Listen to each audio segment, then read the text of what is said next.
cruel ghosts and monsters began invading cities, forcing humanity to flee for survival. From that moment on, humanity entered a new era, which became known as the Mythic Era. In this new world, people could awaken a class, master skills, raise their rank, and enhance their own strength. At Haicheng High School in the Longsha Federation, the annual awakening ceremony was about to begin. In front of all the students, combat instructor Lu Hu announced that today, they would finally awaken their classes and become true professionals. Listening to the announcement, Fang Zhou thought about how 18 years had already passed since he transmigrated into this world. Soon after, Lu Hu called his name and asked him to step forward. As Fang Zhou walked to the platform, a few girls with blushing faces wondered which class he would awaken. The instructor knew this orphan of martyrs had excellent physical fitness and achieved top grades in his academic subjects. Reaching the platform, Fang Zhou placed his hand on the circle. A golden magic array lit up immediately, making his eyes widen. Everyone watching noticed the intense reaction and wondered if Fang Zhou would awaken an incredible class. As the golden light faded, a dark green energy appeared in the boy's hand. Darkness quickly spread across the area and enveloped the entire platform. The instructor realized Fang Zhou had triggered a phenomenon that could affect heaven and earth, wondering what extraordinary class his student awakened. Suddenly, an entire army of undead began appearing behind Fang Zhou. Among those creatures were skeletons, mages, knights, and massive beasts. The class Fang Zhou received was Necromancer. Right at that moment, several students burst into laughter, leaving Fang Zhou confused. One student mocked that while Necromancer was a rare profession, it was considered the absolute worst among all combat classes. Necromancers might look powerful, but they had a fatal weakness. Opening his status panel, he saw his name and his rank as a lower apprentice. Right after, a new greenish prompt appeared, congratulating the host on awakening the Netherworld experience system. Watching the energy still swirling in his hand, Fang Zhou realized his golden finger, delayed for 18 years, had finally arrived. Through a skeleton clone, Fang Zhou could explore the Netherworld, devour other undead creatures, and level up to grow stronger. Realizing he could experience the Netherworld so realistically, Fang Zhou understood this system was practically tailor-made for a necromancer. With a smile, he gave the command to summon the clone. The system explained that before summoning the creature, Fang Zhou could possess its body to personally experience the Netherworld. The clone could devour other undead to boost its own stats. Additionally, creatures eliminated by the clone could be summoned by the host to fight in the real world. As long as he took down enough enemies, he would have a virtually endless supply of summons. At this rate, the entire Netherworld would eventually become his personal hunting ground. He commanded the system to perform the summon immediately. Once the command was accepted, a massive greenish magic circle opened before him. Blue flames flickered in the skeleton's eyes, on its shoulders, and in the center of its chest. Watching the creature, Fang Zhou confirmed that the clone could be brought straight into reality. A bully named Lu Renji remembered hearing that beginner necromancers could only summon a few skeletons a year. With that in mind, he prepared a sneak attack and fired a silent sleeve arrow at the creature. But just as the projectile was about to hit its target, only an afterimage remained. The assassin was stunned, wondering where the skeleton had gone. Before he could figure out what was happening, the creature appeared right in front of him with its weapon ready. In that instant, Lu Renji took a direct strike to the face and was slammed into the ground. With his face bruised and covered in blood, he wondered how that was even possible. As he struggled to stand, still trembling, he asked Fang Zhou what he thought he was doing. He couldn't understand how the skeleton was so powerful and had detected an attack from a blind spot. He reasoned that no matter how strong a necromancer's summon was, the caster's own body should still be fragile. Believing Fang Zhou was the real weak point, the assassin charged at him and told him to die.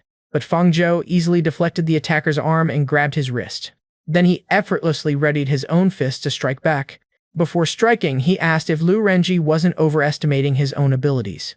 The impact slammed the assassin hard into the ground, leaving the surrounding students completely stunned. Lu Renji lay on the ground, bloodied and unable to fight back. Paying no further attention to the bully, Fang Zhou muttered that this was getting boring and decided to leave. A nearby girl was shocked that the assassin was taken down in a single punch. As his friends helped him up, Lu Renji yelled after his rival to wait. He made it clear he hadn't given up on getting his revenge. A while later, back in his apartment, Fang Zhou figured no one would come to bother him and summoned the system once more. With everything clear, he decided it was finally time to experience the Netherworld. He'd waited 18 years for this power, and as the trial prepared itself, he wasn't about to waste this opportunity to get stronger. But the system issued a stark warning. The risk level was unknown, and it asked if he truly wished to proceed. Without a second thought, Fang Zhou confirmed. Instantly, dark energy flooded his apartment as a magic circle erupted beneath his feet. And in the blink of an eye, his very consciousness was ripped from his body and thrown into the netherworld. Opening his eyes, he found himself inhabiting the very same skeleton he had summoned just hours before. This new form had no equipment or skills, but it did possess a unique racial trait, bone armament, which allowed it to use bones to strengthen its body and forge weapons. Checking the details, Feng Zhou realized this must be the same skill his clone had used in the fight against Li Renjie. To avoid being caught off guard again, he decided it was best to forge a weapon immediately, before any enemies appeared. But before he could even start, a massive, two-headed undead wolf launched a surprise attack from behind. The initial impact sent him flying. And to make matters worse, skeletal hands erupted from the ground, grabbing his leg just as the wolf lunged forward for the kill. As the beast charged, Feng Zhou desperately activated bone armament, gathering nearby remains to forge his first weapon. He struck the monster just in time, narrowly avoiding another direct hit. Yet even as it was injured, the wolf still bit down hard on the clone's arm. That's when he made a horrifying discovery. The pain shot through his real body, meaning all damage taken in the netherworld transferred directly to him. Despite the agonizing pain, his counterattack had completely obliterated one of the wolf's heads. Seizing the opportunity, Feng Zhou grabbed the shattered remains and ripped them clean off the creature's body. He then used bone armament on the monster's own spine, creating a massive bone whip. With one powerful strike, he finally took down the two-headed wolf for good. After the battle, a strange blue flame appeared hovering over the wolf's corpse. His new skeletal body felt an intense instinctual hunger, an undeniable urge to devour that very energy. He gave in, swallowing the monster's soul fire, and was immediately rewarded with a system announcement of a stat increase. The system then explained that this soul power was converted from soul energy and could be used to deduce skills, increase potential, and even upgrade equipment. In other words, by exploring this realm of the dead, he could slaughter creatures and devour their souls to keep evolving. Which meant that as long as he kept hunting, his growth in this world would be virtually limitless. And right on cue, another undead creature shambled into view. This time, the system identified it as a mindless creature with a fragile body, its only real weakness being its soul fire. So, Feng Zhou activated bone armament once more, piercing straight through the enemy in a single strike and boosting his agility and soul power. After that easy victory, he went on a hunting spree, eliminating several more undead. Soon, his clone's stats had risen to 3 strength, 2 agility, 2 constitution, and 2 spirit, with 10 soul power, but Feng Zhou knew he could become much stronger. Lost in his focus, he quietly muttered about getting stronger and stronger, until a tap on his shoulder brought him crashing back to reality. Snapping out of his trance, he saw his classmate, Bei Xiaoxian, and asked what she was doing there. But she had walked over to check on him, only to be startled by the sight of fresh blood on his hand. Unaware of his link to the clone, she immediately assumed he was hurting himself out of despair for awakening such a looked-down-upon class. Trying to deflect, Feng Zhou simply reminded her that meditation class was about to start and they needed to go. Still worried, she pressed on, asking if he was okay and offering to take him to the infirmary. Ignoring her for a moment, Feng Zhou checked his status panel, only to make yet another surprising discovery. His main body stats had also gone up, with his strength now at 1.2 and everything else improved as well. On top of that, the interface now showed a deducible skills function, making him wonder if he could actually create his own techniques. This was a feat normally reserved for only the most top-tier awakened individuals. Just then, their teacher, Chen Hongyu, stood before the class and introduced herself as a low-stage silver-ranked fire mage. She began the lesson by explaining that each class has its own basic meditation method used to manifest their skills. This practice, she explained, would increase their spiritual power, the very foundation for activating and maintaining all skills. And as the teacher was speaking, a new prompt appeared for Feng Zhou. Would you like to learn the skeleton meditation method? The moment Feng Zhou began to focus in the real world, his clone simultaneously entered a meditative state in the realm of the dead. Almost immediately, the system notified him that the learning process was a success. The method required him to visualize a skeleton, which would slowly raise his spirit stat. For him, however, visualizing a skeleton was as easy as picturing his own clone, an image already burned into his mind. In practice, this meant his cultivation could now continue 24/7. And sure enough, a new prompt soon informed him that his spiritual power had increased enough to re-enter the realm of the dead. From this, Feng Zhou understood that each session consumed spirit, so he couldn't afford to slack off on training either his main body or his clone. His clone immediately got back to work, taking down another undead for an extra 0.1 constitution and 0.1 soul power. A thrill shot through him as he realized the true hunt could finally begin. With his clone's skill finally reaching instinct proficiency, he can now deduce a new skill for his main body, though it will cost him 10 soul power. The only catch is that this deduction process must be done right here, within the realm of the dead. So, without wasting a single moment, he orders the system to begin the deduction. Moments later, the system confirms a success, revealing his brand new skill, Bone Javelin. Its power, range, and even the number of projectiles are all tied directly to his spirit attribute and skill proficiency. And on top of that, this deduction unlocks an entire skill tree, presenting 3 new potential abilities: Bone Shield, Giant Bone Claw, and Bone Prison. As if on cue, some terrified undead shamble into view, the perfect targets to test out his new technique. A single bone javelin erupts, piercing straight through the enemies and obliterating them instantly. Feng Zhou is more than pleased. This skill is clearly far stronger than any standard apprentice-level spell. The victory also boosts his agility and strength while granting him even more soul power. He notices, however, that these weaker undead are now providing diminishing returns on his stats, which means before they stop giving any benefits at all, he has to grind and devour as many as he can possibly find. Meanwhile, back in the real world, a quiet chuckle escapes Feng Zhou during meditation, immediately drawing the attention of his teacher, Chen Hongyu.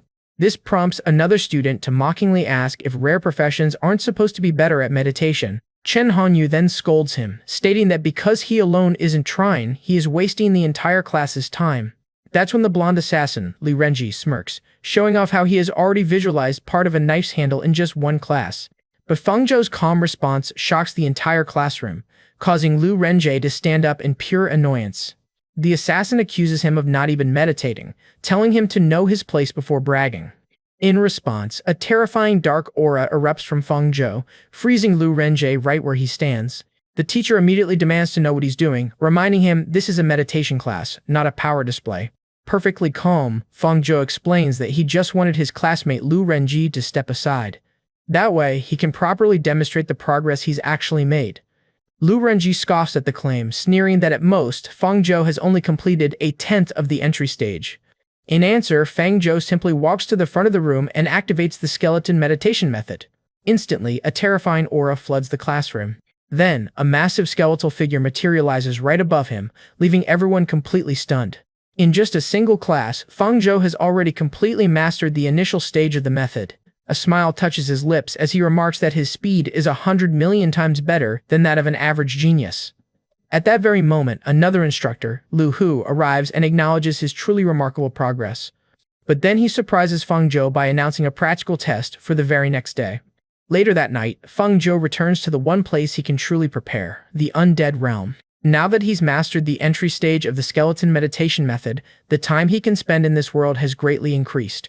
He must use every second to hunt as many undead as possible before his spiritual power is completely exhausted. And so, the clone goes on an absolute rampage, tearing through every undead creature in its path. Just as his power is about to run out, the system chimes in, his professional level has increased, and his skeleton clone can be strengthened. All that effort has paid off, he immediately confirms the upgrade.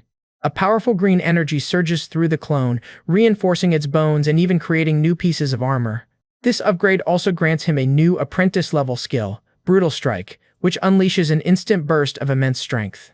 Yet as he checks the details, a sharp pain suddenly shoots through his head. He was so focused on the new skill that he hadn't realized he had completely drained his spiritual power. The next day on the school sports field, Feng Zhou is still nursing a bad headache from that very same etheric exhaustion. When a female classmate asks if he's okay, he just brushes it off, claiming he practiced a little too hard. From a distance, Lu Renji scoffs, saying that in the end, a profession must rely on strength to speak for itself. This time, the girl stands up for him, demanding to know why Lu Renji keeps picking on someone who's done nothing to him.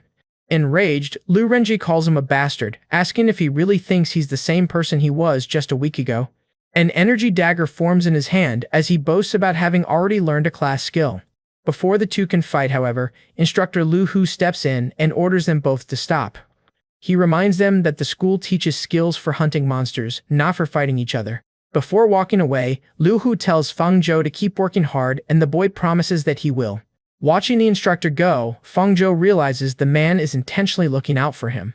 Soon after, Lu Hu gathers the students and calls for the testing equipment to be brought out. A large machine is wheeled onto the field, which the instructor introduces as an apprentice-ranked testing golem. Its purpose, he explains, is to test both their attack and their defense capabilities. For instance, to block the golem's sharp claws head-on, a student would need a defense stat of exactly 100. But then he raises the stakes. If anyone is strong enough to dismantle the golem with raw power, he'll personally apply for a reward of 20 alliance contribution points for them. Feng Zhou knows that contribution points are one of the most valuable currencies in this world, used for purchasing powerful items and skills. With multiple students volunteering at once, Lu Hu simply tells them all to get in line. The test begins, but despite a massive explosion, the training machine takes no damage, recording an attack score of only 48. A student with a sword is up next, but his crippling strike fares even worse, scoring just 41. Then, an archer's petrifying arrow lands for a slightly better but still unimpressive score of 50. With the common classes finished, Instructor Lu Hu finally calls the special classes to step up. This gets Feng Zhou thinking. Since his power relies on skeletons, he wonders if the golem will even combine scores from multiple summons. But his rival, Lu Renji, sees this thoughtful expression and mistakes it for pure hesitation. Convinced the necromancer is weak, he activates his phantom dagger, ready to show everyone their difference in power. The strike slams into the golem, registering an impressive 80 and sending a wave of excitement through the crowd. He can't help but boast that this is the true power of a hidden class, the Phantom Assassin. And yet Lu Hu completely ignores him, immediately calling up the next student, Ye Fan. Whispers erupt. This is Ye Fan, a prodigy scouted by the school's top leaders, who even created a research group just for him. Without a word, Ye Fan dashes forward and unleashes his Vengeance Strike skill. His first hit registers a seemingly disappointing score of only 65. But with a glow in his eyes, Ye Fan warns them all that he isn't finished yet. That's when his combo skill kicks in, driving the score up through 69, then 88, and finally to a perfect 100. Lu Hu announces it for all to hear. Ye Fan's final attack power is 100. Watching this, Feng Zhou confirms his theory. The golem does track multiple hits as a combined total. Of course, Lu Renji immediately complains, arguing Ye Fan only got that score by stacking attacks and that he could have done the same. Before the argument can escalate, Lu Hu cuts it short and calls for the next student. It's Bai Xiaoxian's turn, and she gathers her energy, determined not to embarrass herself. After all, she also awakened a hidden class. She charges the golem, but her attack only scores a meager 31. The low score makes sense, however, as her class is focused on support, not raw damage. Next, Storm Mage Gu Zhiqiu fires a barrage of wind blasts for a solid score of 72. Earth Knight Zhou Yuan follows right after, charging with his shield armor to get a 69. Then came Chen Yang, who also takes his turn. The crowd starts to murmur. While the special classes are strong, only Ye Fan broke 100, and no one has destroyed the golem for its reward. Just then, someone remembers the last hidden class user, the Necromancer, Feng Zhou. Lu Renji just scoffs, betting that Feng Zhou won't even score a 10 with his flimsy skeletons. Feng Zhou turns to him and calmly asks, "Are you so sure about that?" Doubling down, Lu Renji declares that if Feng Zhou destroys the golem, he will eat it on the spot. Ignoring the absurd taunt, Feng Zhou walks to the center and tells everyone to step back. Suddenly, ghostly chains erupt around him as summoning circles blanket the entire field. The students are shocked, knowing a new apprentice necromancer should only be able to summon 2 skeletons at most. Even the instructor is stunned, recalling that Su Xinyan, the most talented necromancer in history, only summoned 5 skeletons after awakening. He can't help but wonder if Feng Zhou's talent is even greater than that of the legend herself. As the summons emerge, Feng Zhou thinks to himself that even this is him holding back. Revealing his true power would only draw far too much unwanted attention. With surprising speed, the skeletons charge forward, catching Lu Renji completely off guard. They swarm the golem, striking it relentlessly from all sides. The score quickly climbs, before settling at 65. Seeing this, Lu Renji mocks him, asking if he's going to struggle with such a pathetic score. With a snap of his fingers, Feng Zhou replies that if 10 skeletons aren't enough, he'll just use 20. The students gasp. Almost no necromancer in history has ever controlled that many summons right after awakening. With a new command, all 20 skeletons attack at once, and the score begins to skyrocket. It flashes past 84, then 97, landing on a staggering 108. Under the overwhelming assault, the golem cracks and sparks violently. And then, a massive explosion erupts, sending pieces of the machine flying everywhere. He didn't just break the golem, he completely overloaded its maximum limit. The crowd is stunned into silence, and Lu Renji's face goes pale, remembering his foolish promise to eat the golem if it was destroyed. That's when Feng Zhou picks up the golem's head, brings it to his rival, and tells him to start eating. With a cold glare, he warns Lu Renji to get out of his face and never bother him again. Humiliated, Lu Renji swears this isn't over, just as Bai Xiaoshan runs over to congratulate Feng Zhou. Amazed by his growth, she asks if he can help her level up faster too. Just then, instructor Lu Hu approaches, praising his performance and admitting Feng Zhou has truly opened his eyes. In fact, he promises to fight to get Feng Zhou a spot in the Academy's elite seed program for top talents. Meanwhile, in the principal's office, the final numbers are in. Out of 10,000 new students, 9,103 have successfully awakened. Among them are 85 rare class users, including the now familiar faces of Zhao Yuan, Bai Xiaoshan, Gu Ziqiu, and Ye Fan. The headmaster decides that with 100 spots in the seed program, all 85 of these rare students can be directly enrolled. But when he gets to Feng Zhou's file, he dismisses the Necromancer class as having no future and leaves him out of the program. At that exact moment, Lu Hu bursts into the office, exclaiming that he has an urgent matter to report. As he approaches the desk, his eyes fall on the very file the principal was just about to cast aside. An instructor makes his case to the principal, recommending a boy named Feng Zhou for the school's prestigious seed student program. While the principal acknowledges the Necromancer class has immense potential, he's quick to point out how extremely difficult it is to develop in practice. To prove his point, the instructor hands over reports from both the meditation and combat classes, urging the principal to see the results for himself. And as he reads the files, a shocking detail emerges. Feng Zhou mastered the complex skeleton meditation method on his very first day. Yet after a moment of quiet thought, the principal mysteriously tells the instructor to drop the matter for now.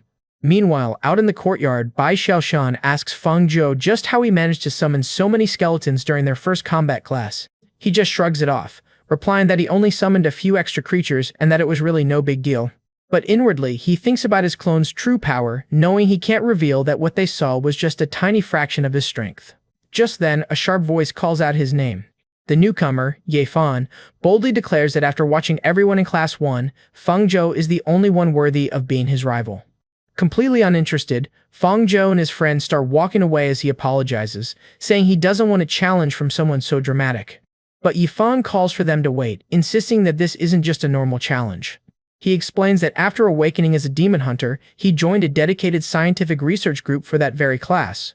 Feng Zhou fires back, asking why he should ever cooperate with research that has absolutely nothing to do with him. That's when Ye Fan makes his offer, 10 contribution points for 2 weeks of sparring, with free food and lodging included. The response is immediate, a swift acceptance that leaves Bai Xiaoshan stunned by how quickly Feng Zhou changed his mind. He has to explain to her that an offer of 10 contribution points is simply too valuable to turn down. On top of that, his thoughts drift to the people waiting for him at home, and just how much those points could help them. That's when Bai Xiaoshan reveals the catch. The points were all advanced by the Research Association and must be paid back later. In fact, she adds that at this rate, Ye Fan will probably spend 20 years after graduation just paying off his debt. Sometime later, inside the research building, Ye Fan proudly shows off his group's state-of-the-art laboratory. A man with a stern presence steps forward, introducing himself as Chen Qingshan, the head of the Demon Hunter Research Group. As Feng Zhou greets the instructor, his eyes are immediately drawn to the man's prosthetic, mechanical arm. He can sense that despite working in research, Chen Qingshan carries the sharp, unmistakable presence of a veteran from the front lines. Chen Qingshan begins to explain that a veteran demon hunter recently reached the legendary crown rank by slaying a powerful Abyss Lord. It was because of this achievement that the Academy set up this very team to unlock Ye Fan's full potential after he awakened the same class. Then, turning to Feng Zhou, he makes a surprising offer to set up a similar small research team just for him. But Feng Zhou politely declines, secretly worried that letting researchers get too close might expose his system. Respecting his decision, Chen Qingshan simply nods and suggests they begin the live combat test. He assures them that top-tier safety measures are in place, which means they can both fight at full power without risking their lives. To help them go all out, each fighter is also allowed to pick 3 pieces of combat gear from the armory. Feng Zhou knows this will be tough. Ye Fan's top-tier agility and damage are a direct counter to his skeleton summoning. Therefore, he decides to use his skill deduction ability to increase his own combat power before the duel even begins. His focus narrows to his 4 core skills: Skeleton Meditation, Summon Skeleton, Bone Spear, and Bone Shield. As Feng Zhou removes his jacket, Ye Fan warns him that with his newly mastered blade bow technique, even 20 skeletons won't be enough. Feng Zhou just smiles, replying that after upgrading his skills, things might turn out a little differently now. He then selects a low-grade gray apprentice staff and robe, gear that offers only slight boost to magic power and damage reduction. Ye-Fan can't help but praise his rival's quiet confidence, but he cautions him that the power-up he received from the research group is on another level entirely. Watching from above, one researcher confidently bets on Ye-Fan, claiming he's never seen such a terrifying fighting instinct in training.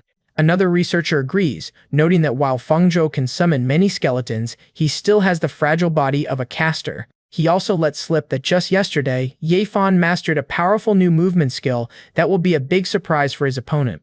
The moment the fight begins, Ye-Fan charges, but Fangzhou expertly dodges the first strike and quickly creates distance. Having recognized his opponent's high close combat strength, he resolves to keep his distance at all costs. In response, Ye-Fan unleashes his demon-hunting arrow skill, launching a volley of blue projectiles. He keeps firing relentlessly, determined to interrupt Fangzhou's summoning rhythm before he can build an army. The strategy pays off as one of the arrows strikes the summoning circle, shattering the skill mid-cast. Sensing the overwhelming danger, Fangzhou twists his body, barely dodging the follow-up projectiles.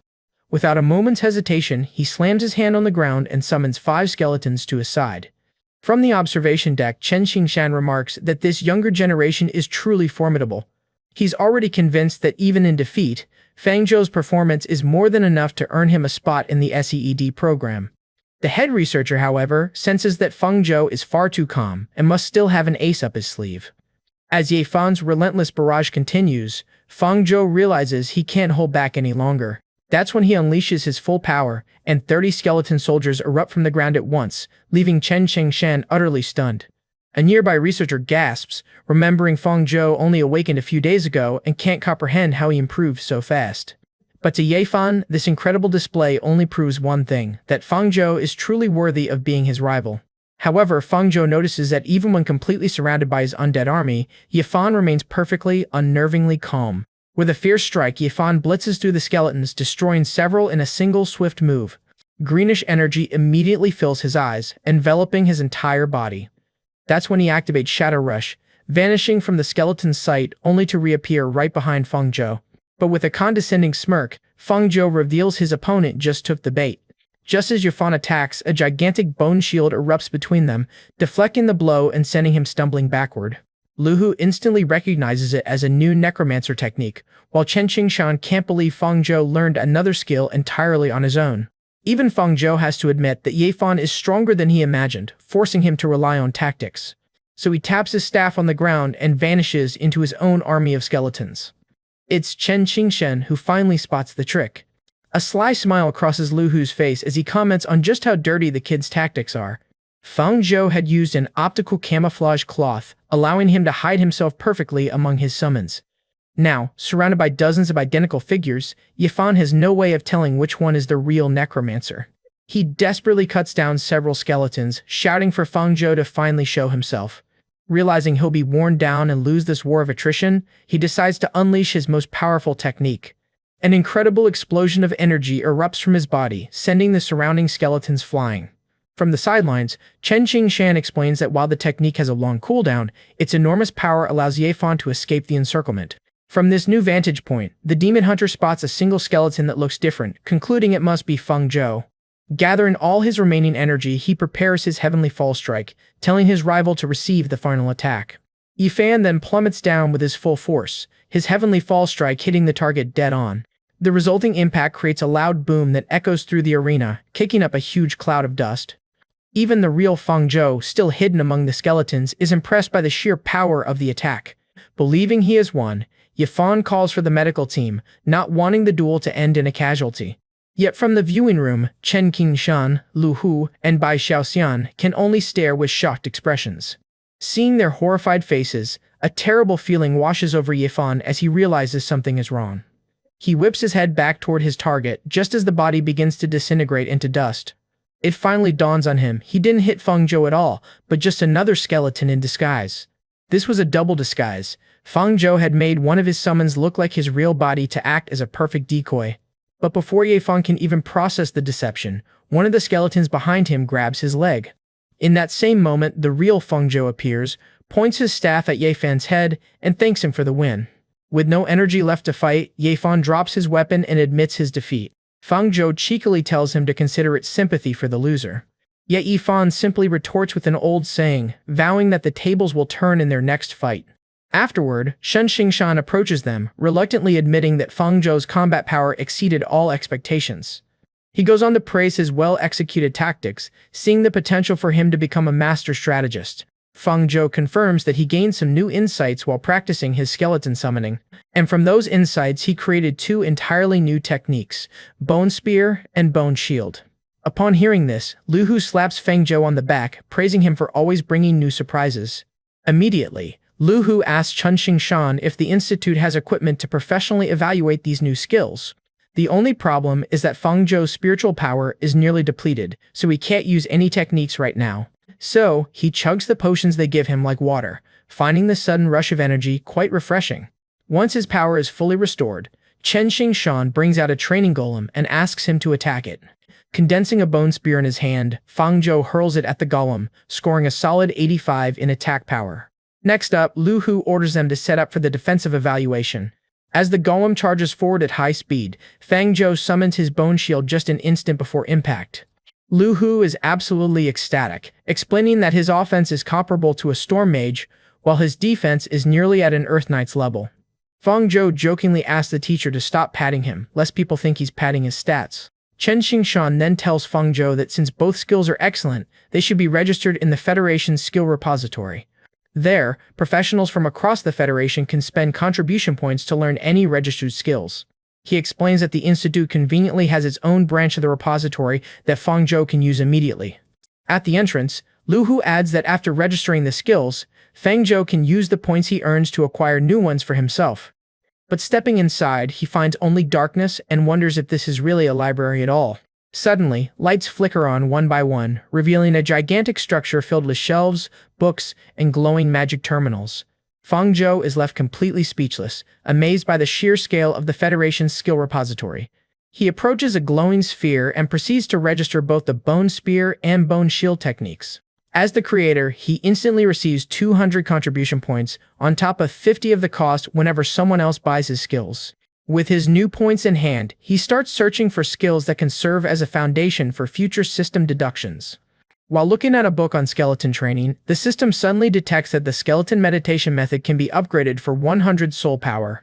The moment he accepts, an extremely powerful aura of death erupts from his body, filling the entire room. And deep inside his consciousness, a skeleton king materializes on a throne as the system announces the upgrade was a success. As the system announces the upgrade is complete, it presents Fang Zhou with a brand new book. Taking the tome, he can't help but wonder if this power was truly meant for him. But as he opens it, the pages turn on their own, pouring a massive amount of knowledge directly into his mind. Fang Zhou is pleased. Clearly, his soul power had been put to great use. So, with his new resources, he spends 20 contribution points to purchase a skill called Presence of Mind. When activated, this skill can also instantly restore a portion of his energy. Its only downside is a high learning difficulty, but for the system, that's no obstacle at all. With a mere 10 soul power, Fang Zhou brings Presence of Mind straight to the entry stage. Immediately, he notices a significant improvement in his spirit power recovery rate. Now, thinking of a rematch with Yifan, he realizes he could simply drown him in a sea of skeletons. To press his advantage, he spends another 40 points on a hat to increase his spiritual power, a necklace for recovery, and 2 rings to lower cooldowns. On top of that, the full 4-piece set provides a 10 bonus to his cultivation speed and proficiency gain. Right then, a thought strikes him. His skeleton clone also needs its own set of skills. For another 30 points, he buys Weapon Mastery, Block, and Warcry, turning his skeleton into a truly well-rounded fighter. Just as he finishes gearing up, Yifan appears, declaring he won't accept his loss and tossing Fang Zhou a potion. "I refuse to stay beneath anyone," he proclaims, ready to go all out in this rematch. Fang Zhou just cheekily asks Chen Qingshan if a sparring session like this would award more contribution points. He then tosses the potion right back, telling Yifan he'll probably need it more after the fight. As soon as the duel begins, Yifan gathers all his energy to unleash the devastating Heavenly Fall strike. Lu Hu can't help but praise Yifan's combat instincts, noting a quick, decisive fight is his best option. And now, he's eager to see how Fang Zhou will respond after upgrading his own skills. In answer, a massive summoning circle erupts beneath the Necromancer's feet. Bei Shaoxin figures he's just summoning the usual handful of skeletons. Yet Lu Hu immediately senses the energy pouring from the circle is on a completely different level. An absurd number of skeletons emerge from the ground, forming an actual mountain of bones before Feng Zhou. At that exact moment, the heavenly fall strike crashes down onto the field with even more power than before. Chen Qingshan explains that Ye Fan had actually improved the skill during their last clash. While Feng Zhou acknowledges the attack is stronger, he casually remarks that his own skills have also improved just a little bit. With that, the skeletons swarm in, surrounding Ye Fan from all sides. With no room left to escape, he can only yell for them not to hit his face as the bony fists close in. A moment later, Ye Fan lies defeated on the ground while Feng Zhou declares the training session officially over.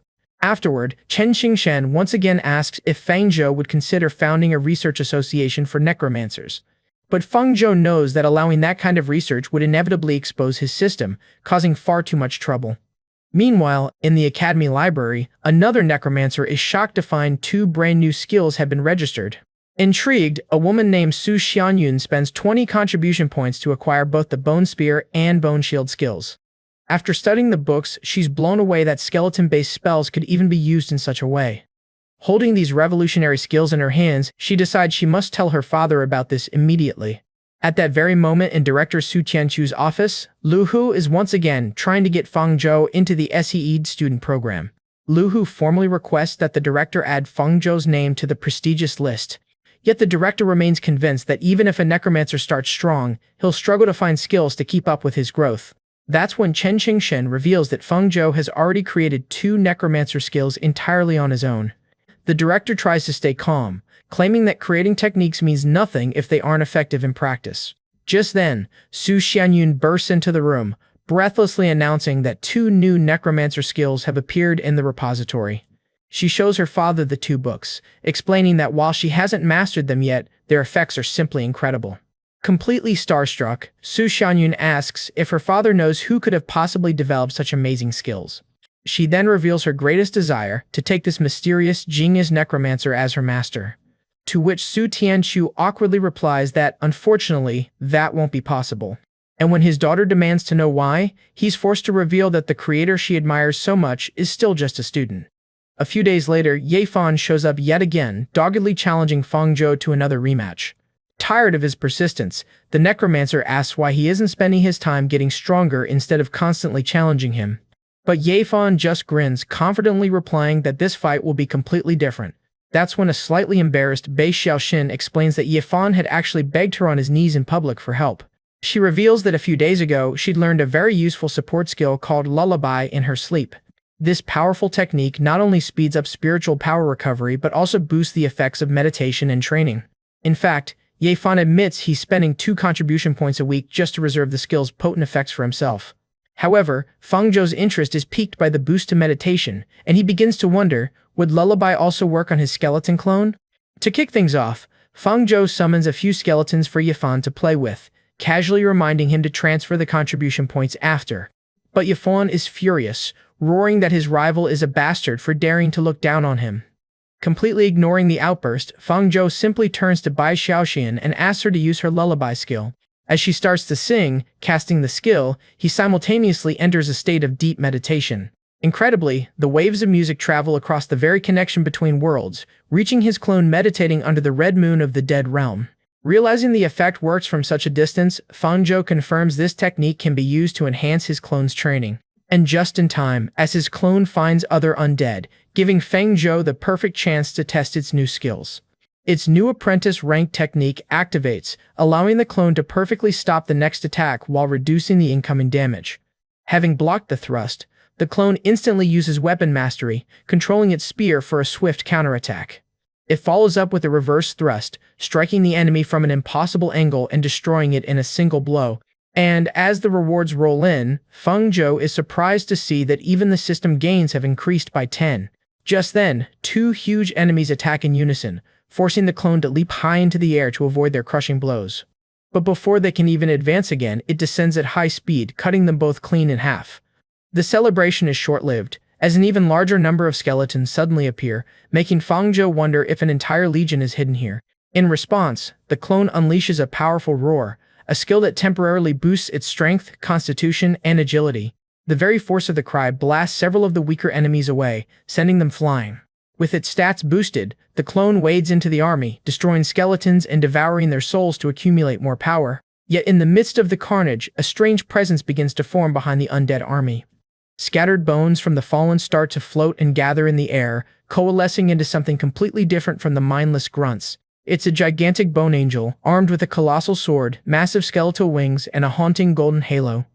Without a moment's hesitation, the bone angel swoops down from the sky, slamming the ground with its colossal sword. The clone dodges at the very last second, knowing that a direct hit would have meant instant destruction.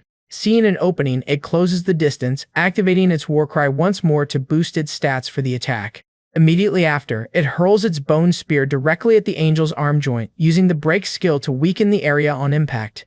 And before the bone angel can even react, the clone is on it, following up with a brutal strike. By striking that same weakened spot repeatedly, it forces the boss to roar in pain and clutch its damaged arm. But in a shocking twist, the bone angel simply rips off its own broken arm and casts it aside. Before the clone can even process this insane move, the boss lunges forward again, swinging its massive sword. The attack is far too fast this time, hitting the clone dead on and sending it flying into a nearby rock formation. From the impact, Feng Zhou realizes his clone was lucky. Breaking the enemy's arm beforehand had saved it from being obliterated. And yet, despite the damage, that previous attack exposed the boss's true weakness. But while Feng Zhou is still trying to pinpoint that weakness, the creature suddenly begins to spin at an incredible speed. It's become a massive whirlwind of blades. The boss is using the spin's centrifugal force to compensate for its missing arm, boosting the sword's power enough to tear apart the mountain itself. This creates a huge problem. As long as it's spinning, Feng Zhou can't possibly aim for the exposed weak spot. Forced to keep retreating, he can only wonder where this pile of bones got so much fighting spirit. Eventually, the clone is backed against a cliff, with absolutely nowhere left to run. Left with no other choice, Feng Zhou decides to risk it all on a single, perfectly timed counterattack. The pressure is immense. Even the wind from the spinning blade is sharp enough to scrape bone and slice flesh. That's why he has to lock in, carefully studying the precise rhythm of the spins, looking for an opening. Then, just as the sword is about to connect, the clone dashes in, stabbing its spear deep into one of the bone angel's legs. It works. The boss loses its balance, its spin broken as it roars in agony. And as the enemy stumbles and falls, its soulfire is left completely exposed in the center of its chest. This is his chance. Feng Zhou immediately has his clone hurl its bone spear straight at the core. However, the bone angel reacts just in time, snapping a wing forward to block the deadly projectile. Of course, Feng Zhou had anticipated a desperate move just like this. That's because he's activated a new skill, one that condenses undead mana into sturdy bone chains to bind a target, restricting its movement and reaction speed. So, just as the bone angel prepares to attack again, glowing blue chains erupt from the ground, wrapping tightly around its arms, legs, and wings. Now completely bound, the bone angel loses control and is violently slammed into the ground. With his spear ready for the kill, Feng Zhou warns it that the more it struggles, the tighter the chains will become. He gives it no time to retaliate, charging forward to land the final blow. Collecting the massive soulfire left behind by the boss, the clone gladly absorbs its immense power. But then, the system explains that the clone's base stats have finally hit the racial cap, which means it can't get any stronger without evolving. Its current race is merely a skeleton apprentice, but now, the next available path has been unlocked, Black Iron Skeleton Warrior. With that, a massive surge of dark energy envelops the clone as Feng Zhou declares that his true path of evolution starts now. That same dark energy now flows through every single bone, beginning the terrifying process of reconstructing his clone's very body. Success. The system confirms his evolution into a Black Iron Skeleton Warrior. As a result, all his base attributes, strength, constitution, agility, and spirit, instantly jump to a staggering 30. This massive leap in power amazes Feng Zhou, and on top of that, it unlocks his new race talent, Bone Monarch. This powerful talent not only increases the damage he deals to other skeletons, but also reduces the damage he takes from them. Just as he's processing this, a lesser undead tries to sneak attack him from behind. But before the blow can even land, the skeleton warrior spins and effortlessly shatters its attacker. That's when Feng Zhou realizes the damage reduction is so significant, he no longer needs to bother defending against these weaker skeletons. Following this revelation, the system notifies him that his skeletal equipment is also ready for an upgrade. With this, he unlocks bone armor, a common white-grade gear that fuses directly to the clone's body and increases its defense. Now fully armored, Fang Zhou can feel his clone has grown significantly stronger. Spotting another undead nearby, he decides it's time for a little strength test. The clone throws a powerful punch, pulling it back at the very last second. Even so, the sheer wind pressure from the fist obliterates the skeleton and shatters the stone wall behind it. To continue leveling, the clone must now venture beyond the starting area and deeper into the realm of the dead. But as he returns to his body, he stumbles, feeling the painful after-effects of the boss fight. Bai Xiaoshan quickly catches him, worriedly asking if he's alright since he looks so injured. He realizes these are real injuries from the boss fight, a harsh reminder not to be so careless in the future. Just then, the moment is broken as Yi Fan storms into the room shouting his name. Though still visibly exhausted, the demon hunter claims the skeletons from before can no longer stop him. With a roar, he leaps forward, demanding a proper one-on-one fight. In response, Fang Zhou simply raises his hand and activates his Bone Shackles skill. In an instant, magical chains wrap around Yi Fan's arms, legs, and neck, stopping him completely in midair. Furious and immobilized, Yi Fan complains that the fight was unfair because Fang Zhou used a new skill he'd never seen.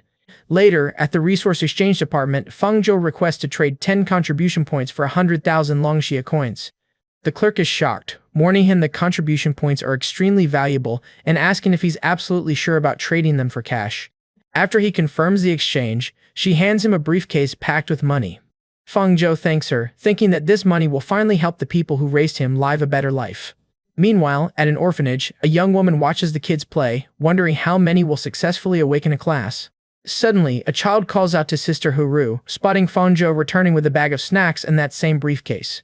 Huru playfully scolds the children for immediately begging Brother Fang for food the second he arrives.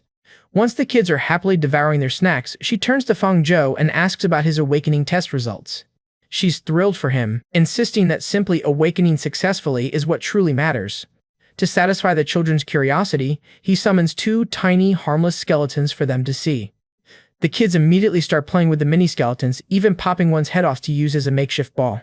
While the children are distracted, Fang Zhou hands the briefcase to Huru, telling her it's for the orphanage director. But an intimidating voice cuts in, asking if he's interrupting their touching little reunion. A group of menacing thugs has gathered in the courtyard of the Duel orphanage. Ruru bravely confronts their leader, reminding him they had agreed to give the orphanage a few more days to pay. In response, he shoves her to the ground, shouting that nobody delays payments to the Tiger Claw gang and that today is the final deadline. If they can't pay up right now, the gang will seize the orphanage grounds, which were put up as collateral. Watching this all unfold in fear is a young orphan girl named Jing Jing. Yet she bravely rushes forward and headbutts the gang leader, shouting at him not to bully Sister Ruru. Infuriated, the thug raises his foot, ready to kick the little girl. But before the kick can land, Fang Zhou summons a skeleton that materializes to block the attack. The skeleton easily stops the blow, completely protecting Jingxing from harm. Fang Zhou then steps in front of the child, ordering the thug to apologize or face the consequences. At this, one of the gang members quickly whispers to his leader that Fang Zhou is a necromancer. The leader just scoffs and smashes the skeleton to pieces with a single strike, mocking him for trying to be a hero with the trashiest class. Realizing this thug is also an awakened professional, Fang Zhou quickly asks Ruru who these men are. She explains they're from the Tiger Claw Training Equipment Company. Apparently, the orphanage took out a loan from them to buy training equipment for the children. But what they didn't know was that the company secretly runs an illegal loan shark operation. Because of this, the interest piled up so fast that the orphanage could no longer afford to pay it back. The leader, Lu Hu, warns Fang Zhou to stay out of it, claiming a mere kid could never pay off a 100,000 Longxia coin debt. Without a word, Fang Zhou tosses the briefcase directly at Lu Hu's chest. It contains the full 100,000 coins, and he orders them to take their money and get out.